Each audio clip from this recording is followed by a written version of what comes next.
Praise the lord. Hallelujah. Morning.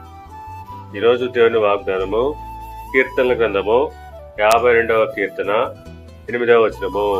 నేనైతే దేవుని మందిరములో పచ్చని ఒలీవ చెట్టు వలె నిన్నాను.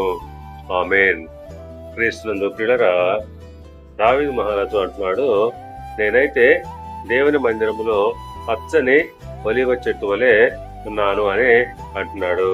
అవును, ఆయన నిత్యము దేవుని కృపయందు నమ్మిక ఉంచున్నాడు కనుక ఆయన దేవుని మందిరంలోని పచ్చని ఒలీవ చెట్టు వలె ఉన్నాడు.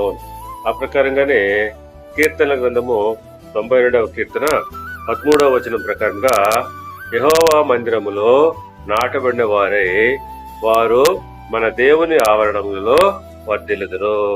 అవును, ఎవరైతే యెహోవా కృపయందు నమ్మిక ఉంచుంటారో వారు యెహోవా మందిరములో నాటబడిన వారై వారు దేవుని ఆవరణంలో వర్ధిల్లుదురు.